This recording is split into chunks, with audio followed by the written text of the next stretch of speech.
Bismillahirrahmanirrahim. Assalamualaikum warahmatullahi wabarakatuh. Halo teman-teman semua, apa kabarnya? Semoga teman-teman semua dalam keadaan sehat dan bahagia. Oke, di video ini aku mau bahas lagi FR dari teman-teman kita dan latihan soalnya.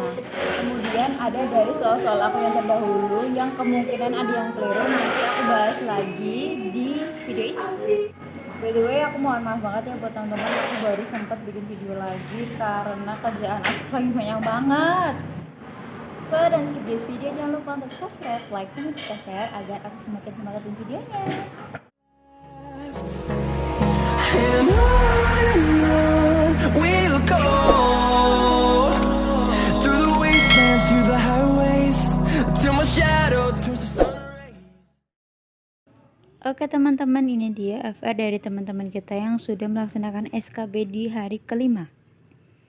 Soal nomor 60-100 itu tentang ASN, mirip TKP, nggak perlu belajar. Terus ada RPJP, RPJMN, persentase pembagian PBB P2 untuk provinsi, kabupaten, atau kota. Terus biaya materi masuk pendapatan apa. Kemudian ada penyewaan bangunan gedung masuk pendapatan apa. Bentuk soal pernyataan ada sebab, disuruh pilih pernyataan benar atau salah. Kemudian ada kas umum negara, penerimaan pengeluaran berada di bank sentral atau umum.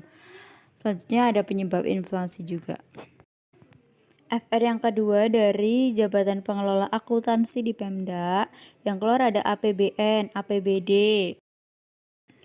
pajak, kemudian ada regulasi tupoksi jabatan, jurnal dalam bentuk kasus, perhitungan, terus ekonomi secara umum, pengetahuan umum dan isu terkini dalam bentuk kasus, lebih ke analitis. Oke, terima kasih teman-teman sudah membagi FR-nya kepada kita semua. Kita langsung ke latihan soal ya teman-teman.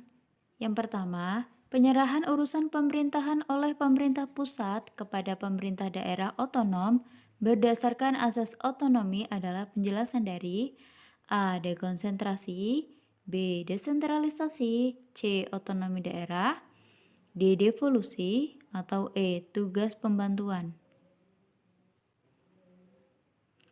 Jawabannya benar adalah B, yaitu desentralisasi, sesuai dengan Undang-Undang Nomor 23 Tahun 2014 tentang otonomi daerah. Kemudian yang perlu dipahami perbedaan desentralisasi dan dekonsentrasi adalah kalau desentralisasi itu penyerahan wewenang dari pusat ke pemerintah daerah untuk mengurusi urusan daerah. Itu berarti emang urusan daerah otonom sendiri-sendiri ya teman-teman. Kemudian kalau dekonsentrasi, pelimpahan wewenang dari pemerintah pusat kepada aparat pemerintah pusat, itu bisa berupa badan, bisa gubernur, wali kota, bupati yang ada di daerah untuk melaksanakan tugas pemerintah pusat di daerah. Jadi ini kayak kepanjangan gitu loh teman-teman. Sebenarnya tugas pemerintah pusat tapi dikerjakan oleh pemerintah daerah yang. Soal yang kedua, yang termasuk pendapatan negara adalah yang pertama penerimaan pajak, ini jelas ya teman-teman. Yang kedua pendapatan asli daerah. Ini salah ya teman-teman, karena pendapatan asli daerah itu termasuk pendapatan daerah. Jadi opsi yang ada nomor 2-nya kita eliminasi dulu. Yang A salah, yang B salah. Oke, lanjut. Kemudian hibah, ini juga benar. Kemudian keempat ada penerimaan bukan pajak, benar. Berarti jawabannya 1, 3, 4. Yaitu jawabannya C. Sesuai Undang-Undang Nomor 17 Tahun 2003, pendapatan negara terdiri atas penerimaan pajak, penerimaan bukan pajak, dan hibah. Kemudian untuk pendapatan daerah terdiri dari pendapatan asli daerah, dana perimbangan, dan lain-lain pendapatan yang sah. Soal nomor 3, menerima, menyimpan, menyetor ke rekening kas umum daerah dan menata usahakan dan mempertanggungjawabkan pendapatan daerah yang diterimanya merupakan tugas dari A. PA, B. KPA, C. Bendahara penerimaan, D. Bendahara pengeluaran, atau E. PPTK. Jawaban yang benar adalah C, yaitu bendahara penerimaan sesuai dengan PMK 162 PMK 05 garis miring 2003. Mungkin teman-teman ada regulasi yang terbaru, teman-teman bisa komen. Ini tentang kedudukan dan tanggung jawab bendahara pada Satuan Kerja Pengelolaan Anggaran Pendapatan dan Belanja Negara. Lanjut ke soal yang keempat. Salah satu tugas bendahara adalah meneliti kelengkapan perintah pembayaran yang diterbitkan oleh PPK. Meliputi hal-hal berikut kecuali pemeriksaan kebenaran atas hak tagih berupa pihak yang ditunjuk untuk menerima pembayaran dan nilai tagihan yang harus dibayar. Kemudian ada pemeriksaan kebenaran atas hak tagih berupa jadwal waktu pembayaran dan menguji ketersediaan dana yang bersangkutan. Yang C, pemeriksaan kesesuaian pendapatan keluaran antara spesifikasi teknis yang disebut dalam penerimaan barang atau jasa dan spesifikasi teknis yang disebut dalam dokumen perjanjian atau kontrak. D. Pemeriksaan dan pengujian ketepatan penggunaan kode mata anggaran pengeluaran akun 6 digit. Atau E. Menyimpan dan menjaga keutuhan seluruh dokumen hak tagih. Jawaban yang benar adalah E, yaitu menyimpan dan menjaga keutuhan seluruh dokumen hak tagih karena ini adalah tugas dari KPA. Sedangkan tugas bendahara pengeluaran yang kedua adalah meneliti kelengkapan perintah pembayaran yang diterbitkan oleh PPK, yaitu pemeriksaan kebenaran atas hak tagih meliputi pihak yang ditunjuk untuk menerima pembayaran, nilai tagih yang harus dibayar, jadwal waktu pembayaran, dan menguji ketersediaan dana yang bersangkutan. Kemudian yang B, pemeriksaan kesesuaian pencapaian keluaran antara spesifikasi teknis yang disebutkan dalam penerimaan barang atau jasa dan spesifikasi teknis yang disebutkan dalam dokumen perjanjian atau kontrak. Hal ini penting banget ya teman-teman. Jadi biasanya teman-teman bendahara itu dapat berita acara hasil pemeriksaan barang dan hasil serah terima barang sebelum kita mengeluarkan surat perintah membayar. Nah, dari bukti berita acara penerimaan barang dan pemeriksaan barang tersebut, kita harus meneliti apakah spesifikasi barang yang kita terima sesuai dengan spesifikasi teknis yang ada di perjanjian kontrak. Misalnya gini, teman-teman ada pengadaan laptop. Nah, dalam spesifikasi teknis dalam kontrak kita itu butuhnya Core i5. Jadi barang yang harus datang itu harusnya Core i5. Jangan mau membayar jika ternyata spesifikasi teknisnya berbeda dengan spesifikasi teknis yang ada di dalam kontrak. Lanjut ke soal yang kelima. Berapakah persentase pembagian PBB untuk pemerintah pusat? A 50%, B 40%, C 30%, D 20%, E 10%. Jawabannya E ya teman-teman, itu sesuai dengan PMK nomor 3 PMK 07 garis miring 2007. Penerimaan negara dari PBB dibagi dengan imbangan yang 10% pemerintah pusat, 90%-nya untuk pemerintah daerah. Soal yang keenam, berapakah persentase dana bagi hasil PBB untuk kabupaten atau kota yang bersangkutan? A 10%, B 16,2%, C 64,8%, D 9% atau E 90%. Jawaban yang benar adalah C, yaitu 64,8%, sesuai dengan PMK nomor 3 garis miring PMK 07 garis miring 2007. Dana bagi hasil PBB sebesar 90% dibagi dengan rincian. Yang pertama itu sebesar 16,2% untuk provinsi yang bersangkutan, kemudian 64,8% untuk kabupaten kota yang bersangkutan, dan sisanya sebesar 9% itu untuk biaya pemungutan. Soal ketujuh, siapakah yang menetapkan penyelesaian piutang negara jika bagian piutang negara yang tidak disepakati lebih dari 10 miliar sampai dengan 100 miliar rupiah?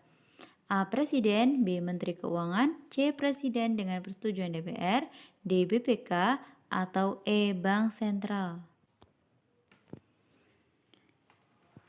Jawaban yang benar adalah A, yaitu Presiden. Penyelesaian piutang menurut Undang-Undang Nomor 1 Tahun 2004. Nah, ini jika piutangnya yang tidak disepakati kurang dari 10 miliar diselesaikan oleh Menteri Keuangan. Kalau piutangnya 10 miliar sampai 100 miliar itu disahkan oleh presiden. Kemudian jika pitonya di atas 100 miliar yang nyelesain presiden setelah mendapat pertimbangan Dewan Perwakilan Rakyat. Lanjut ke soal yang ke-8. Bagaimana pengaruh kebijakan ekspansif fiskal terhadap APBN? A. Belanja pemerintah meningkat, anggaran defisit. B. Belanja pemerintah menurun, anggaran defisit.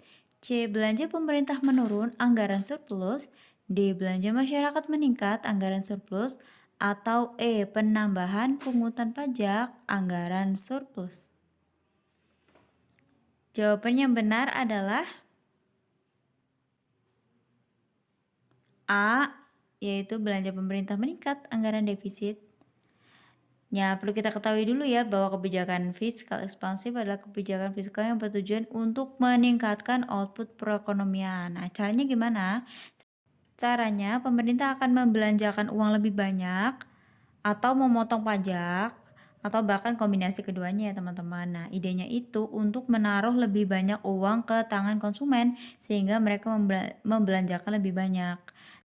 Nah, ketika permintaan dari konsumen meningkat, maka ini akan meningkatkan juga produktivitas dari output perekonomian. Nah, ini contohnya aja, termasuk proyek pekerjaan umum, tunjangan pengangguran, dan kupon makan. Nah, uang masuk ke konsumen langsung membeli barang-barang bisnis.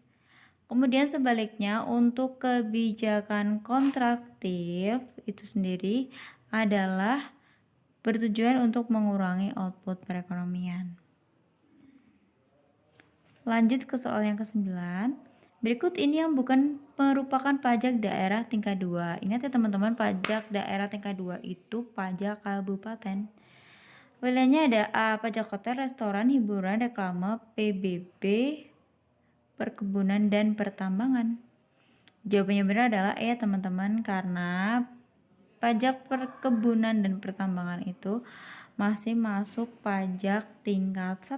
Ini pajak tingkat 1 ada pajak kendaraan bermotor dan kendaraan di atas air, balik nama kendaraan bermotor, ada bahan bakar kendaraan bermotor juga, pengambilan dan pemanfaatan air bawah tanah, dan pajak rokok. Kemudian pajak daerah tingkat 2 ini ada pajak hotel, restoran, hiburan, reklame, penerangan jalan, mineral, bunga logam, dan bebatuan. Ada pajak parkir, pajak air tanah, pajak sarang burung walet, PBB pedesaan dan perkotaan, serta pajak perolehan hak atas tanah dan atau bangunan. Ini udah pernah kita bahas di video sebelumnya teman-teman. Kemudian yang ke-10, penjabaran dari RPJM nasional memuat rancangan kerangka ekonomi makro yang termasuk di dalamnya ada arah kebijakan fiskal, moneter, prioritas pembangunan, rencana kerja, dan pendanaannya, baik yang dilaksanakan langsung oleh pemerintah maupun yang ditempuh dengan mendorong partisipasi dari masyarakat adalah ada Renja, B. Renstra, C. RKP, D. RKPD, E. RPJMD.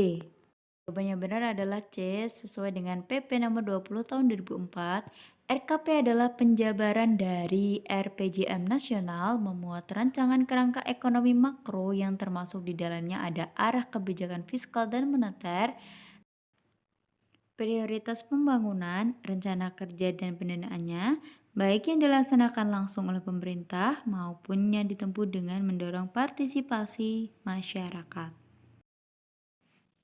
Yang ke-11, bagaimana jika RKP yang dapat ditetapkan dalam sidang kabinet berbeda dengan RKP hasil pembahasan dengan DPR? A. Pemerintah menggunakan RKP yang ditetapkan di sidang kabinet. B. Pemerintah menggunakan RKP tahun lalu. C. Pemerintah membuat RKP ulang. D. Pemerintah menggunakan RKP hasil pembahasan dengan DPR. Atau E. Pemerintah menggunakan 2 RKP sekaligus. Jawaban yang benar adalah D, sesuai dengan PP nomor 20 tahun 2004. Dalam hal RKP yang dapat ditetapkan sebagaimana dimaksud dalam ayat 1, berbeda dengan RKP hasil pembahasan dengan DPR sebagaimana dimaksud dalam ayat 2, maka pemerintah menggunakan RKP hasil pembahasan dengan DPR. Nomor 12, bea materai termasuk pajak. daerah tingkat 1, daerah tingkat 2, daerah tingkat 3, pajak pusat atau bukan pajak? Jawaban yang benar adalah pajak pusat atau D. Bea materai adalah pajak yang dikenakan atas pemanfaatan dokumen seperti surat perjanjian, akta notaris, serta kwitansi pembayaran, surat berharga, dan efek yang memuat jumlah uang atau nominal di atas jumlah tertentu. Sesuai dengan ketentuan ini termasuk pajak pusat. Nomor 13, persamaan dekonsentralisasi dengan tugas pembantuan adalah A. Pendanaan bersifat non-fisik, B. Pendanaan menambah aset tetap, C. Penentuan besarnya dana penunjang memperhatikan asas kepatutan, kewajaran, ekonomi, dan efisiensi, serta disesuaikan dengan karakteristik kegiatan masing-masing kementerian atau lembaga.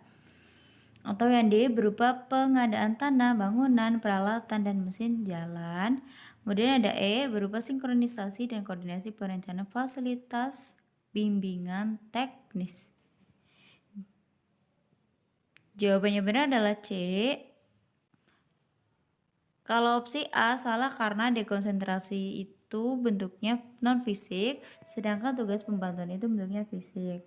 Kalau opsi B salahnya adalah dekonsentrasi itu tidak menambah aset tetap maksudnya ya. Kemudian tugas pembantuan itu menambah aset tetap. Untuk yang opsi D, pengadaan tanah, bangunan, peralatan, dan mesin jalan hanya dilakukan oleh tugas pembantuan. Sedangkan opsi E-nya hanya dilakukan oleh dekonsentralisasi. Ya, sinkronisasi, koordinasi, fasilitas, bimbingan teknis itu termasuk dalam dekonsentralisasi.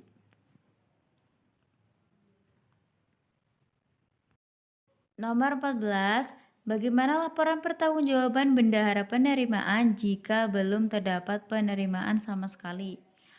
A. Tetap membuat laporan pertanggungjawaban. B. Tidak berkewajiban membuat laporan pertanggungjawaban. C. Membuat laporan pertanggungjawaban periode berikutnya. D. Menunda laporan pertanggungjawaban. Atau E. Hanya mencatat di catatan atas laporan keuangan.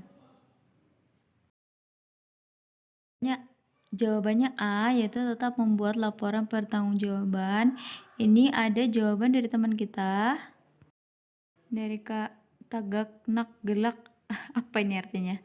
Ini untuk bendahara penerimaan mengenai penyampaian SPJ, menurut saya tetap menyampaikan SPJ walaupun tidak ada penerimaan karena ada regulasinya yaitu PMK nomor 162 PMK 05 tahun 2013 pasal 8 ayat 1, bendahara penerimaan pengeluaran wajib menyampaikan SPJ setiap bulannya.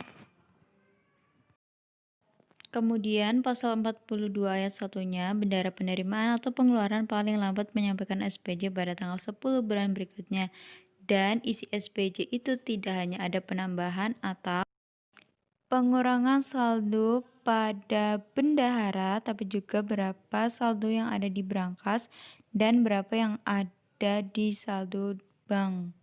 Kemudian rekonsiliasinya juga ada. Oke, makasih kakak atas pencerahannya. Wah, aku jadi mudeng ternyata ada regulasinya. Terus soal yang ke-15, ini soal sebenarnya udah ada di video sebelumnya, cuma aku mau bahas lagi karena ada teman kita yang ngasih pencerahan. Mungkin jawaban teman kita ini lebih benar atau gimana, nanti teman-teman kalau ketemu soal kayak gini teman-teman bisa pakai cara aku sebelumnya. Kalau jawabannya nggak ketemu bisa pakai cara dari Mas ini.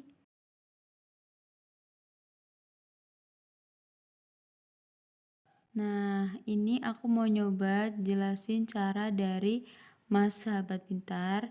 Ini yang pertama, bunga bulan 1 itu 10% dikali 1/12. Maksudnya 1 itu 1 bulan. Karena bulan pertama kan per 12 itu 12 bulan dalam 1 tahun. Dikali 1 juta. Karena nabungnya emang 1 juta tiap bulan kan. Nah, hasilnya itu 8.333 per bulan. Jadi total tabungan bulan 1 itu 1 juta ditambah 8.333. Hasilnya 1.833. Kemudian pas bulan 2 kita kan nabung lagi nih, mawar nih nabung lagi 1 juta. Ditambah bulan sebelumnya tabungannya itu jadi 1.008.033. Kemudian karena ditambah kan hasilnya jadi 2.008.333. Bunga bulan 2 itu 10% dikali 1/12 sama kayak tadi ya, 1 bulan banding 12 dikali tabungan awal kita di bulan kedua yaitu 2.008.033, hasilnya 16.736 itu bunganya. Jadi total tabungan bulan 2 itu 2.008.033 ditambah 16.736, hasilnya 2.025.069 rupiah. Nah, kemudian kan memasuki bulan ketiga, mau nabung lagi nih 1 juta ditambah tabungan akhir di bulan kedua yaitu 2.025.069 rupiah, hasilnya 3.025.069 rupiah. Kemudian dari hasil ini kita hitung bunganya 10% dikali 1/12 dikali tabungan awal bulan ketiga yaitu 3.025.069 rupiah, hasilnya 25.200. Jadi total tabungan akhir di bulan ketiga yaitu 3.025.069 rupiah ditambah bunganya sebesar 25.200, hasilnya 3.050.269 rupiah. Jawaban yang mendekati adalah D, teman-teman. Oke teman-teman, segitu aja video aku kali ini. Semoga teman-teman dimudahkan dalam mengerjakan soal, diberikan skor yang tertinggi dan dilancarkan sampai tidak pasti. Sampai jumpa di